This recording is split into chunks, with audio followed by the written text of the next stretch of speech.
Caríssimo Diogo, bem-vindo a mais uma edição do Capital Aberto.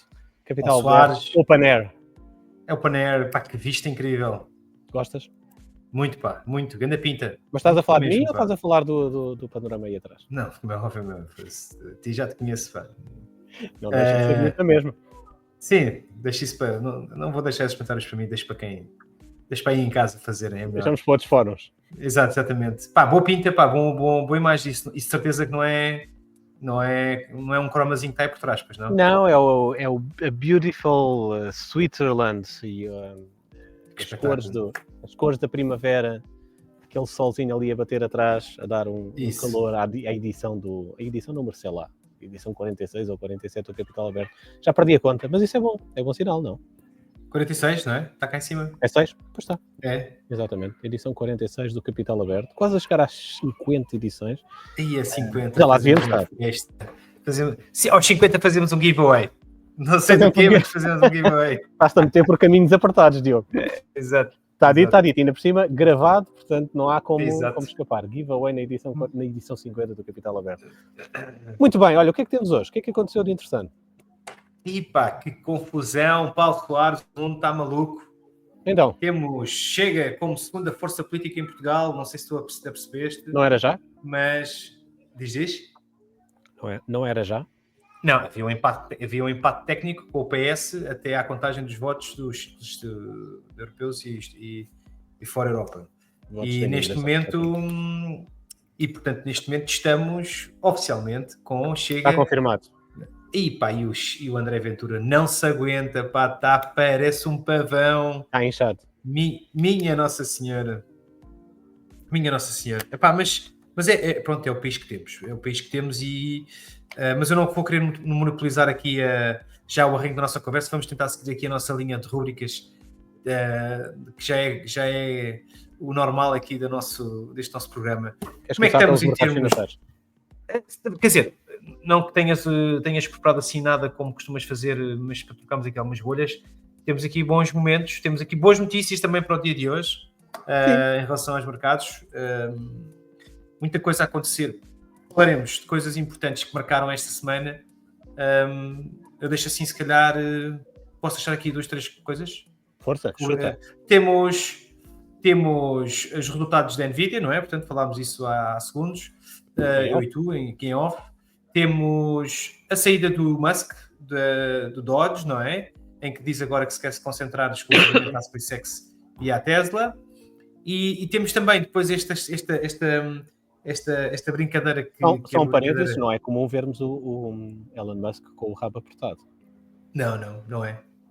É isso mesmo que vamos falar. E também relativamente à questão da criptomoeda do Trump, que, ao que parece, os mais críticos dizem que Trump duplicou a sua fortuna com a sua moeda, com a sua memecoin. E pronto, estou curioso agora para... Chico Espertismo ou sinal de inteligência? Eu acho que ele não é muito... Ele não pode ser parvo. Não acho que não é nenhum rasgo. Eu acho que ele tem muita gente boa a trabalhar para ele. Isso é que eu acho que ele tem. Mas pronto. É isso. Mas pronto, diz-me tu, fala. Estou a passar a bola. Muito bem, então vamos começar por falar sobre o que é que mais importante aconteceu no mercado nesta semana e que, de facto, como tu disseste bem, foram os resultados da Nvidia, que saíram ontem e que deram mais novamente um boost às ações tecnológicas. Não só a Nvidia subiu, está a valorizar praticamente 5%. Os resultados, uma vez mais, bateram as expectativas do mercado, bateram as expectativas dos analistas que já estavam na estratosfera, conseguiram superar largamente os resultados do ano passado, que já tinham sido bombásticos, e deixa a dúvida até que ponto é que não estamos numa bolha de AI. E aquilo que falávamos em off, como tu estavas a dizer e bem, era um bocadinho sobre isso, não é? Até que ponto é que estamos numa bolha ou não, e deixo-te esta pergunta: achas que estamos novamente numa bolha desta feita específica de AI, pouco à semelhança da bolha tecnológica que tivemos no início dos anos 2000? Sim, sem dúvida. Eu acho que a AI... Sem dúvida que temos uma bolha? Achas isso? Não, sem dúvida. Okay. Acho que para ficar, acho que vai haver, como em tudo que acontece de forma eufórica, tem que haver depois um momento tem que haver a seguir ao êxtase, não é? Portanto, a seguir esta bolha que se está a viver, vão haver empresas que vão entrar tarde, não é? Nesta corrida, e normalmente essas tendencialmente costumam ser essas, ou alguém vai se espalhar pelo meio, não é? Pelo caminho. Mas acho que estamos a viver aqui de facto uma revolução inacreditável em relação com uma particularidade, que é a minha opinião pessoal, e há pouco estavas também a comentar acerca disso, que é a utilidade. Enquanto tu tinhas a questão das .com na altura em que as empresas tinham que fazer um shift quase que obrigatório, e a internet permitiu na altura com que os mercados deixassem de ser tão locais e pudessem ser mundiais, não só os mercados, tudo, não é? A informação, mas principalmente para as empresas, tu passaste a ter uma ligação ao mundo de forma muito mais ágil e muito mais fácil, e o AI está-se a comportar de uma forma muito semelhante, que é, tu hoje não fazes nada sem que a AI esteja presente, ou que não seja bandeira. E isto é uma lapalice, mas a verdade é que tu tens praticamente todos os setores que já estão e já estavam muito preparados para receber tecnologia, e hoje qualquer indústria hoje de competitividade tem tecnologia associada. E o que acontece, acho que é um passo muito diferente em relação à questão da bolha do .com, que é, tu tens as empresas hoje muito mais preparadas para conseguir reagir de forma muito mais rápida e dotarem desta nova tecnologia e adaptarem ao seu mercado e ao seu negócio, e tirarem os seus potenciais retornos e toda aquilo que entrega. Deixa-me fazer-te aqui um bocadinho de contraditório. Vamos embora. Porque, de facto, eu percebo o que estás a dizer e obviamente que em grande parte tens razão, mas até que, na verdade, há muito dinheiro envolvido em desenvolvimento da AI, há muito investimento e, de facto, o crescimento das empresas que estão direto ou indiretamente ligadas a este mercado de inteligência artificial, crescimento absolutamente brutal, vem sendo justificado com um investimento brutal que está a ser feito e de uma forma transversal, como tu dizias, e bem, neste mercado. E se pensarmos também que estamos a falar de algo que tem uma aplicabilidade prática que é completamente transversal a todos os segmentos de mercado, isso dá-lhe características que são um bocadinho diferentes daquilo que foi a bolha dos anos 2000, em que tu tinhas empresas cotadas em bolsa a valorizar até à estratosfera, porque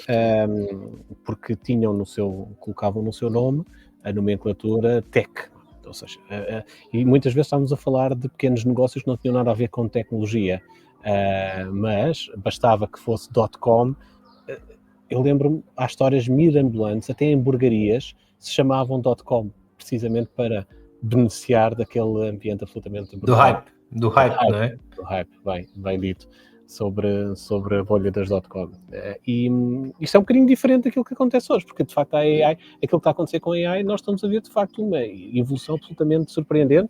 Acho que comentava contigo uma das últimas vezes que falámos, que eu não sei se tu sentes isso, eu sinto isso, e eu sou alguém que anda muito a par, até por questões profissionais, do que vai acontecendo no mercado, mas é praticamente impossível, para não dizer impossível, que tu consigas manter-te a par de tudo o que é avanços tecnológicos associados à inteligência artificial. Tu não consegues, por muito que te esforces. Ou seja, e este desenvolvimento absolutamente brutal, porque é que não justifica que, de facto, todo o hype que está a acontecer e as valorizações brutais de todas as empresas que estão associadas à inteligência artificial? Porque é que achas que isto é uma bolha e não, de facto, múltiplos que se justificam pelo desenvolvimento deste... Não, para mim, a partir do momento em que tu tens estas fintechs todas elas a explodirem nestes momentos todos, tu tens falado muito sobre isto, que é... eu lembro-me que fizeste até um exercício há pouco tempo, que é só olharmos para os mercados dos últimos anos, e se percebemos quais é que foram os setores que mais cresceram, e verificamos e percebemos claramente que estas fintechs têm sido as empresas que têm alavancado muito estes máximos históricos do S&P 500 e portanto tem sido muito por estas empresas que se estão a munir e que estão de facto a conduzir esta loucura do AI. Mas quando eu digo que eu acho que vai ser uma bolha, é no sentido que eu acho que isto vai chegar a um ponto que vai se esgotar, não é? Tu não podes ter AI durante 10 anos seguida, não é? Não, é nesse sentido que eu digo que eu acho que é uma bolha.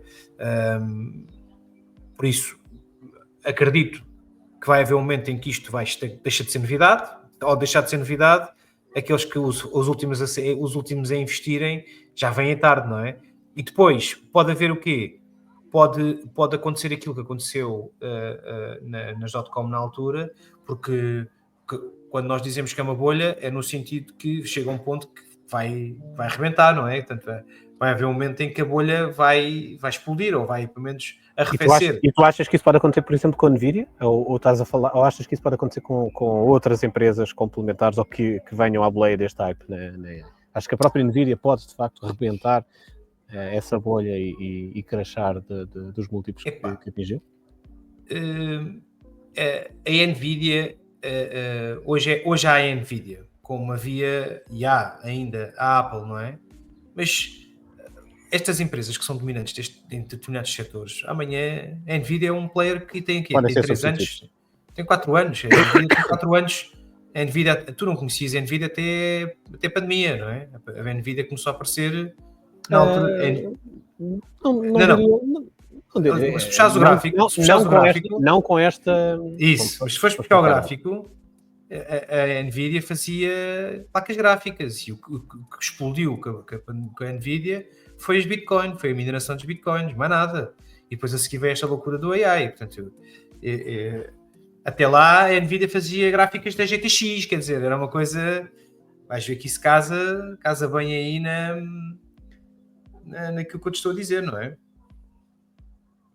Olha, sim, este gráfico, obviamente, já vem muito para trás, mas efetivamente a Nvidia teve. Isto para mim, em qualquer ponto, isto é uma explosão. A partir de 19, 20 e depois, obviamente, ganha a Bitcoin a partir de março de 2023. A Bitcoin rebentou com isto e depois, obviamente, que a Nvidia foi muito inteligente a fazer o seu caminho depois para o shift para o AI, que era algo que eles já tinham feito e tinham preparado na altura para a questão dos Bitcoins, que é a carga. Eles têm capacidade de processamento, eles têm capacidade de trabalhar, portanto, na questão de processamento, que é aquilo que hoje em dia tanto a mineração como o AI precisa, que é a velocidade e capacidade de processamento. Eu no outro dia até vi, pronto, da mesma forma que hoje temos a Nvidia, estava só para acabar o raciocínio, hoje temos a Nvidia, amanhã vamos ter outras empresas que possam ser concorrentes porque descobriram qualquer coisa. O que é que vem a seguir para conseguir? O que é que pode combater uma Nvidia neste momento a esta distância? Para mim, só a indústria dos processadores quânticos, que estamos longe ainda de ser uma coisa que vai ter uma escala mundial como tem hoje estes processadores que eles produzem seja para data centers, seja para a indústria de carros, seja do que for. Enfim, mas esse ponto é importante, porque os data centers representam, estamos a falar para aí de 90% da receita da Nvidia. Os gajos tentaram receitas de 44 mil milhões, desses 44 mil milhões, 39 vêm dos data centers. E com cada vez maior necessidade de computer power para fazer face aos avanços da inteligência artificial, poderá ainda estar para durar este crescimento exponencial da Nvidia, porque é de facto quase monopolista neste segmento de mercado. Não há ninguém neste segmento comercial. Eu acredito que tu não percebes. O meu sentimento a isto é que isto vai arrefecer. E quando arrefecer, aqueles últimos que entraram na corrida, esses vão entrar, que é o que acontece sempre, entram lá em cima e depois vem cá para baixo. O .com teve uma coisa, tu hoje não pões em causa a pertinência e a usabilidade e a utilidade de uma internet na tua vida. Claro. Mas quando o hype acabou, quando foi a bolha do .com a seguir ao hype do .com, quer dizer, quando aquilo arrefece é porque alguém disse, afinal isto não é assim tão estratosférico. E depois acabou por ser, não é? Mas com muito mais calma, com muito mais preponderância, com muito mais... Sim, e como te dizia, aí houve um aproveitamento também de outros segmentos de mercado que não tinham nada a ver com tecnologia e que cavalgaram esse hype, e óbvio foi isso que de facto inflacionou essa bolha, que depois fez com que as e- coisas viessem por aí abaixo. E tu hoje tens empresas que dizem usar AI e usam E não estatística. usam, exato, sim, ou são script, etc. Sim, Exatamente. começa a haver muito aproveitamento também da nomenclatura Exato. AI. Muito Muito bem. bem, de resto, mercado, olha, tirando isso, a Nvidia obviamente impulsionou a Nasdaq, subiu na semana 2,5%, o S&P 500 subiu 1%, o Eurostock subiu 1%, portanto tudo calmo, tudo tranquilo, a recuperar das quedas de março, abril. O índice, que para quem acompanha a minha newsletter, sabe que é um índice que eu gosto bastante de monitorizar, que é o da CNN, o Fear and Greed Index, já está em níveis de greed, portanto em ganância, portanto significa que os investidores já estão ali no seu pico de otimismo, o que normalmente é um sinal contrarian, portanto eu teria alguma cautela, sobretudo para quem investe mais numa ótica de curto prazo, teria alguma cautela em entrar no mercado agora, pelo menos entrava, mas com pezinhos de lã, não com a força toda como poderia ter sido há um mês ou dois atrás. Mas é isto, não há muito mais relevante a acontecer sobre os mercados. Estamos numa fase relativamente positiva, perto de máximos históricos. Será interessante ver como é que os índices vão reagir agora a este aproximar dos máximos históricos, que é sempre um momento que causa ali algum frisson. Há normalmente algum refriar de ânimos, alguma pressão vendedora quando os índices se encostam a máximos, e depois há novamente uma expansão significativa, um voltar do otimismo, quando esses máximos são finalmente suplantados. Portanto, vamos ver o que é que vai acontecer agora nos próximos dias, se vamos para novos máximos ou se há aqui algum retracement no mercado que possa ser boa oportunidade novamente Muito bem. para reformular carteiras. Muito bem. Fechado o tópico dos mercados financeiros, voltamos para Musk e Trump, não é? Esta nossa novela. aquele casamento, não é? Aquele casamento que... Sim. Acho que não terão havido muitos outros casamentos cujo final... Então. Cujo final fosse tão fácil de antecipar, não é? Sim. Era daquelas relações que nós sabíamos que não ia... Era uma questão ia resultar. de tempo. E se calhar até resultou mais tempo do que a maior parte das pessoas previa. Sim. Acho que era era perfeitamente expectável. São dois galos na mesma capoeira. Não dá. Não funciona. E acima de tudo, não sei bem se... Não sei apreciar com rigor se de facto aquilo que ele alega, que é a questão de que o plano fiscal que o Trump vai aplicar, se esse é o verdadeiro motivo dele sair de lado do governo, apesar de ele ser um não executivo, não é? Já não estava como executivo, não é? Tinha deixado esse foro, mas de facto, acho que eram duas pessoas que estavam ali a contaminar um conjunto de áreas. A verdade é que o Musk entrou a matar, despediu muita gente. E pronto, e de facto gostava muito. Não sabe ser de outra forma. Exato. E portanto, agora a pergunta que eu faço é. As ações da Tesla até têm recuperado bem, portanto, mesmo houve ali um momento. Meu caro, há uma semana e meia estava a $220 ou $210, chegou a estar abaixo dos $200. E o gadget que tu me ofereceste aqui, por acaso curioso, está a marcar 360, não? Não, acho que estava a 340, se não me falha a memória. Neste momento está a transacionar a 362. Pá, como é que é possível? Explica-me. Como é que nem há um mês estava a 200?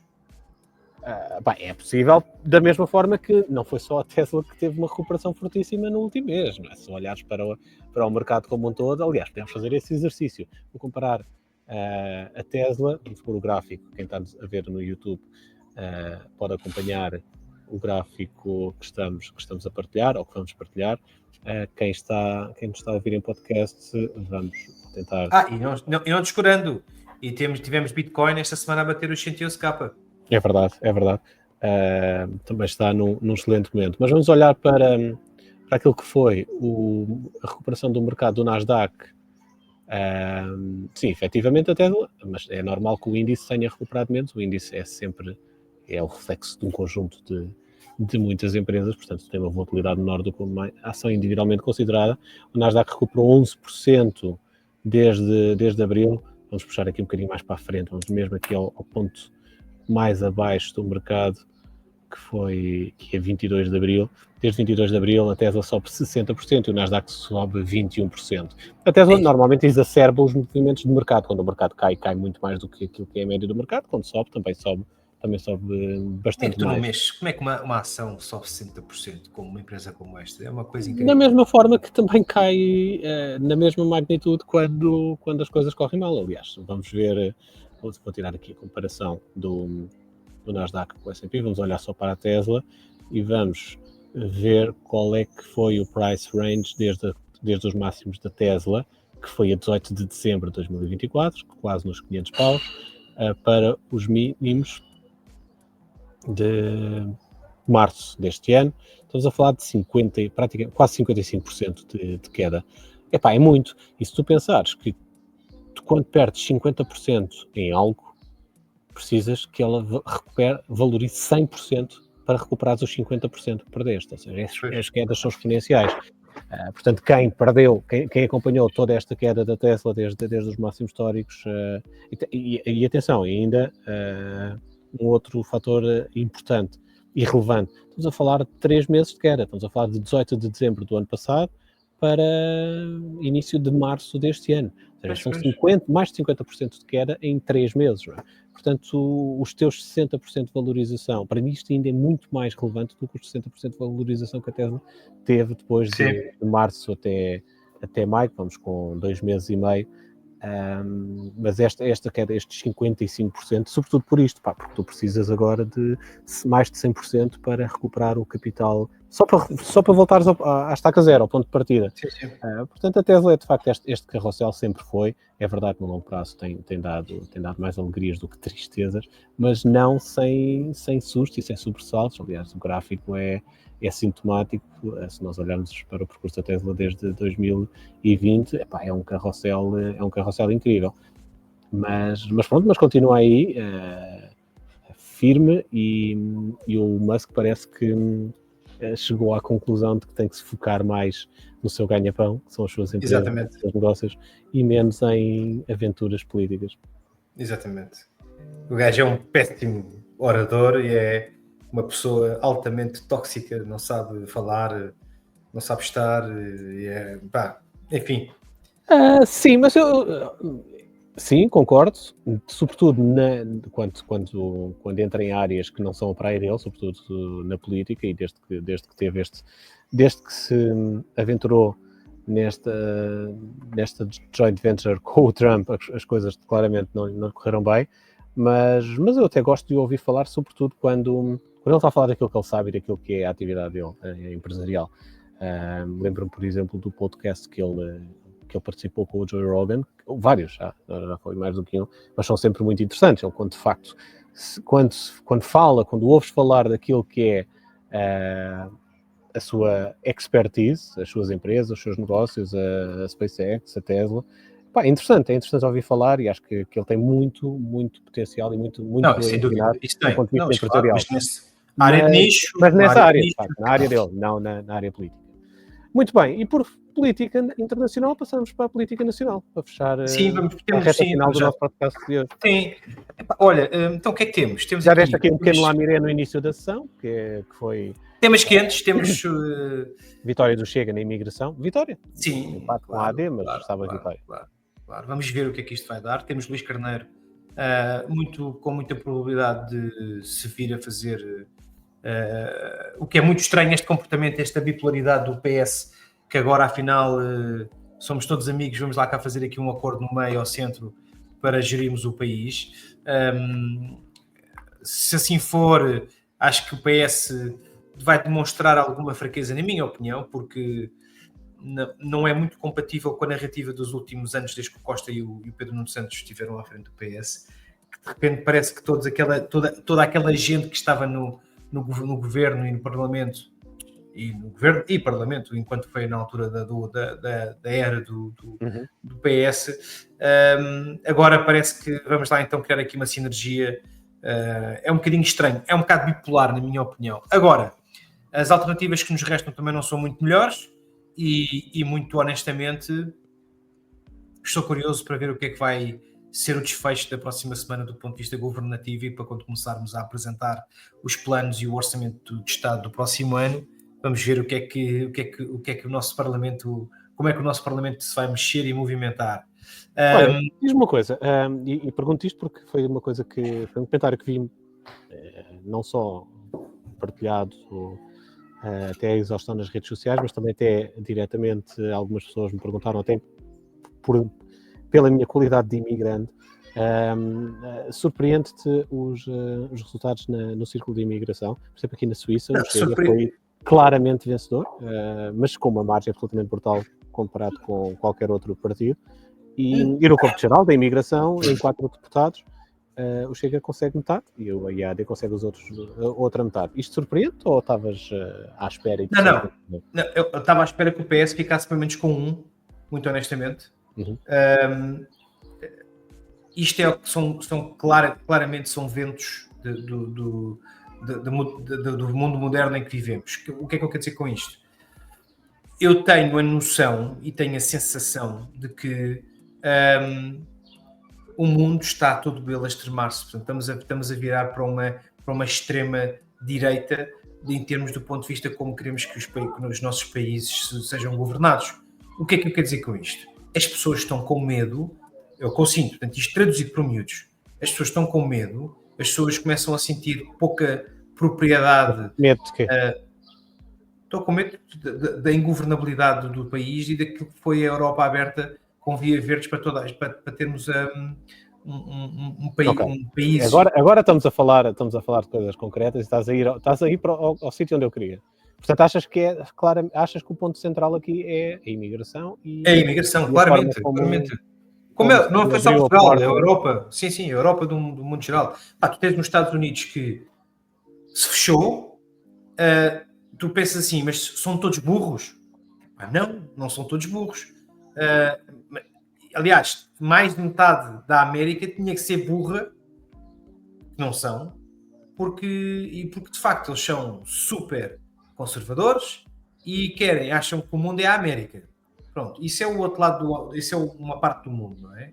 E depois tens o outro lado do mundo, em que tens uma Europa que está claramente fragmentada, as políticas socialistas, as políticas socialistas que se viveu nos últimos 15, 20 anos, não resultaram. Ponto final, parágrafo, não resultou. E tu tens, neste momento, cada vez mais, mesmo que tu não queiras e mesmo que não seja verdade, a sensação, a percepção que existe generalizadamente na Europa é que nós não estamos seguros, está na iminência de... Atenção, isto falando da parte da imigração. Desculpa. E também temos a questão, não só da parte, digamos, de política, da parte, não vou dizer uma política externa, mas esta questão desta questão de trazermos meio mundo para a Europa. Temos também aquilo que é a política financeira que os países têm dotado, que é tu estás cada vez mais num mundo super competitivo, continuas a ter uma Europa maioritariamente a pensar num regime muito pró-socialista em que as coisas têm que ser... eu percebo, desculpa estar a interromper, mas eu percebo o que tu estás a dizer, mas a minha questão vai mais de forma mais simplista, que é, o imigrante, quando vai votar, não está a pensar todo este enquadramento internacional que cai à volta dele. Quando lá vai pôr a cruzinha, toda esta análise que tu fizeste, sendo correta, não é 99% das pessoas que vão lá pôr a cruz no boletim não estão a fazer essa análise. Porquê é que metem lá a cruzinha? Porquê é que metem lá a cruzinha? Qual é a mensagem que passa que diz, não, eu quero votar nestes gajos? Não, mas faz um exercício simples, não é? Tu não és um bom exemplo, mas a maioria parte dos imigrantes que nós temos, que estão espalhados pelo mundo fora, a grande maioria saíram porque acharam que iam ter melhores condições para viver do que em Portugal. Certo. E quando saíram e acharam que iam ter melhores condições para viver, saíram para países e o que é que aconteceu? O que é que lhes aconteceu quando chegaram a esses países? Estás-me a querer conduzir no raciocínio? Não. Mais ou menos. O que é que aconteceu? Meu caro, aconteceu o que acontece com qualquer imigrante, não é? Tem que arranjar um trabalho, um emprego do qual se ganhe melhor do que em Portugal, que tem Cumprir boas regras, condições. registar-se, cumprir Isso.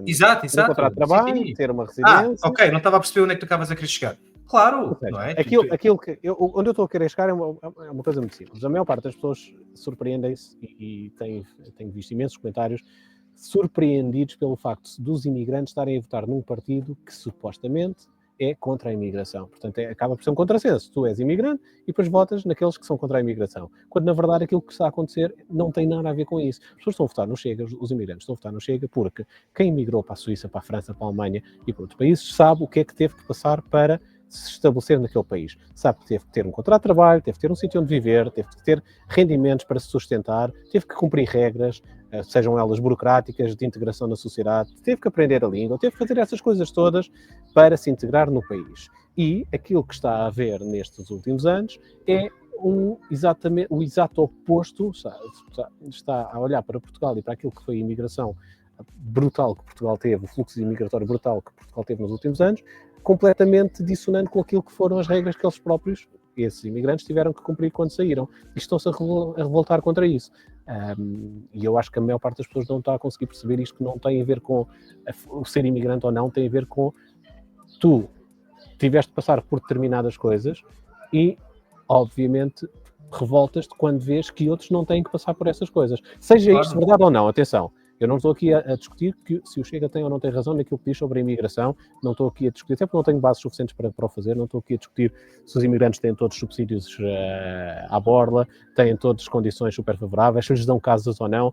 Há muita retórica que o Chega defende e que tem publicado e tem feito, sobretudo num canal que é as redes sociais, que é um canal extremamente eficiente hoje em dia para tu fazeres passar a tua palavra. Há muita coisa que depois os outros partidos defendem que não é verdade, e eu não estou a fazer essa análise. Agora, a análise que eu estou a fazer a mensagem que passa há um facilitismo enorme e um dar tudo de mão beijar aos imigrantes que estão a ir para Portugal, quando os imigrantes que saíram de Portugal para outros países tiveram que passar por etapas e cumprir regras muito mais exigentes e, obviamente, estão-se a revoltar contra esse facilitismo.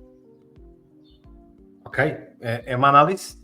É a minha análise, é a minha interpretação é uma análise daquilo que justifica, do porquê de facto os imigrantes estarem a votar num partido que supostamente é contra a imigração. Concordo. Eu resumindo então, sendo também simplista como tu sim o disseste, o tema, com muita pena minha, assistimos a uma orientação de programas eleitorais e promessas eleitorais a esta altura, em que foi completamente o achincalhar de um conjunto de questões que eu acho que não deveriam ter sido palavra da ordem do dia, e também foi a questão da imigração.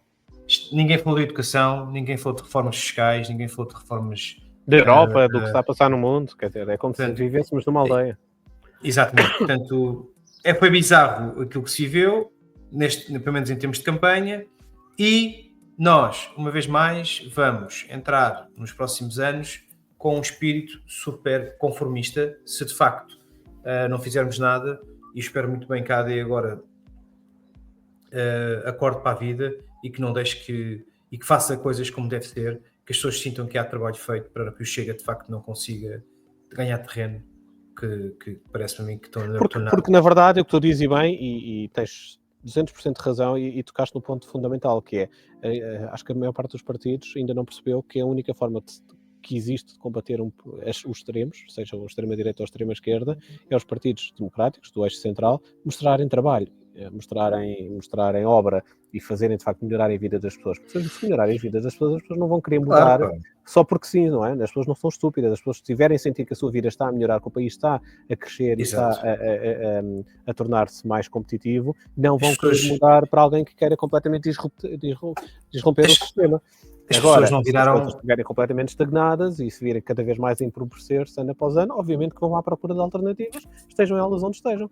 Nós não temos Desculpa, estás a... Não, disse que já há bem pouco tempo atrás as alternativas foram a esquerda e a extrema-esquerda, viu-se o lindo serviço que foi, e como é óbvio agora estão a tentar o outro lado, não é? Se não funcionou com a extrema-esquerda, vamos ver se funciona com a extrema-direita. Isso mesmo, a questão é mesmo isso, mas eu acredito, nós não somos um país de extremos, isto é, nós não somos um É país... verdade, a nossa extrema-direita está, mesmo assim, anos-luz daquilo que é a extrema-direita do país do norte da Europa. Eu acho que o Chega não... Uma extrema-direita fofinha. É, exatamente. Eu acho que nós Aliás, somos o Chega é um partido socialista na economia. Quer dizer, nos temas económicos é tudo menos um partido de direita. É um partido socialista a puxar para o comunista. Não é? Intervencionismo do Estado à força toda. Quer dizer, isto não tem nada a ver com a ideologia de partidos de direita. É de direita na parte securitária com que olha para os temas da defesa e da segurança e da administração interna. Mas de resto, é uma coisa muito, muito híbrida. Não podia deixar de terminar esta conversa sobre o seguinte: o AD que abra bem os olhos. Da mesma forma que o PS saiu de cena, a AD sai de cena se continuarmos com este ramo-ramo e com os dinossauros do partido, e se andarmos com grandes eufemismos a gerir o país, que ele precisa neste momento. Nós, neste momento, precisamos de terapia de choque. Diogo, Já não vamos em qualquer outra eleição no passado em que o PS tivesse tido a hecatombe que teve, o que é que tinha acontecido ao PSD? O que é que tinha acontecido? Qual teria sido o resultado do PSD em qualquer outra eleição no passado onde o PS teve uma hecatombe desta dimensão? Seria a maioria absoluta. Maioria absoluta ou muito lá perto disso, não é? Se não fosse maioria absoluta, fosse muito perto. E não foi isso que aconteceu nesta vez. Não foi isso que aconteceu. Está muito longe, quer dizer, o PSD ou a AD tem muito poucas razões para gritar vitória, não é? Foi uma vitória muito difícil, tendo em conta aquilo que aconteceu ao PF. Portanto, sim, concordo perfeitamente contigo. Se de facto não arrepiam caminhos, em 2 ou 3 anos o Chega está no poder. Não está mesmo. Está mesmo. Mas pronto. Aguardo com muita ansiedade e com algum desejo de que isto corra tudo bem e que se consigam fazer reformas, que acho que é o que o nosso país realmente precisa. Muito bem. Reformas. Do teu lado, mais algum tema que queiras discutir? Não, acho que 37 minutos, vamos poupar os nossos ouvintes. Muito bem, é justo. Meu caro, forte abraço. É sempre um gosto. Grande abraço. Esta tertúlia consigo. Um abraço para quem nos ouve, a meia dúzia de ouvintes que nos está a ouvir. Poucos um abraço a eles também, exatamente, é isso mesmo. E cá estamos para a semana novamente. Forte abraço.